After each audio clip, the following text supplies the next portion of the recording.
We have our very own friend and member of parliament in the National Assembly, also secretary now. Yeah, secretary to the Kenya Young Parliamentarians Association, Honorable Babu Owino. Round of applause for Honorable Babu.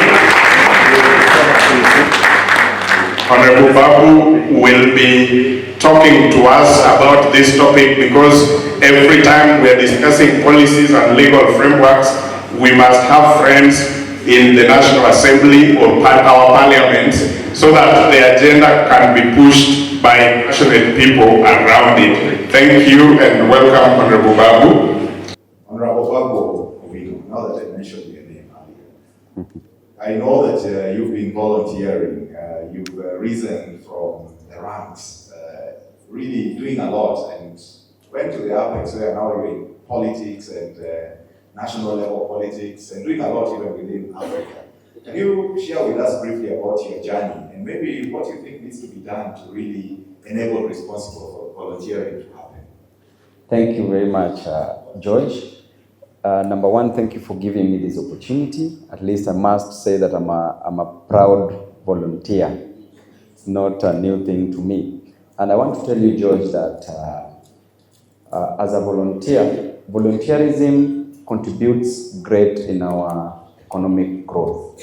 And that is why, as Babu Owino, I saw the need of being a volunteer. And I did this in sometime back in 2020 during the COVID period, when our children could not go to school.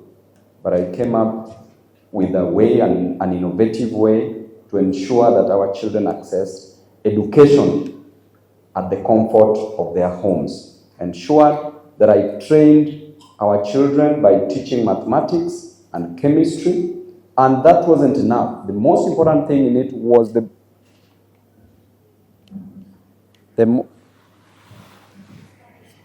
most important thing in it was the motivation part of it, that if Babu could do it, if Babu can do it and reach this level, why not me as a child from the slums? Why not me as a child from the village? And you find that during this process, so many people came up and said that they passed as a result of the volunteer work that I did. Because, George, I'm a product of education. Were it not for education, I would not be a member of parliament. Were it not for education, I would have not come to Nairobi, and I would have not been a student leader. I got an opportunity to be a student leader for 4 terms, and I was called the longest. I was probably, some people are giving me nicknames of being a Mugabe, and you can see Zimbabwe as well. And I was the longest serving student leader on earth. Because I've done research and I noticed that I'm the one who served the longest. So because of this volunteering work, I decided to impact the lives of our children. And this work was made easier by the new technology that we have, the social media. And it's been in Kenya for some time. I was using my Facebook. There was Instagram, YouTube, and also Twitter. It was a live coverage. And through that platform, we managed to reach so many children in our nation. The highest watched video is at 18 million now. That tells you that this really impacted on the lives of our children. And why did I do this? Is because I know that it is only education that can remove our children from the slums and the villages. And you ask me that, what should be done? And I say that volunteerism has a great impact in our economy. When you look at the health sector, because volunteers do volunteer in the health department, in the education department, in sanitation department, generally in various departments. But when you look at education, for example, the volunteers who are volunteering in education sector, and we look at the role of education in economic growth. If I go back into my economics, because I'm an actuary by profession.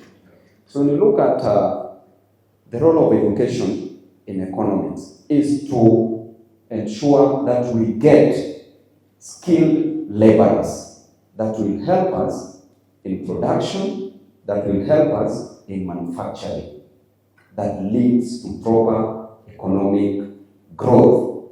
And even if we introduce a process called the mercantilism that encourages us not to export our raw materials but to use them within our country, and within the country we encourage what we call manufacturing. So that is the role of education in economics. What about the role of health in our economy? You know, if a person is healthy, generally the labor productivity will be increased. But if a person is not healthy, the labor productivity cannot be increased. And we know the role of labor in our economies. So to sum it up, generally, as a member of parliament, we need to come up, and there are some of the bills that were already on the floor of the House that are going to protect the volunteers from exploitation, because we need to appreciate the roles played by our volunteers in our nation. To avoid them being exploited, we need to appreciate them, from the community health volunteers to other volunteers in different sectors. And I can assure you, through the Committee of Labor and Social Protection, we are really working on this. There's already a bill on the floor that talks about the community health volunteers that at some point had issues whether the volunteers should be named as promoters, health promoters, or just be left as health volunteers. But we want it to remain as health volunteers. Thank you.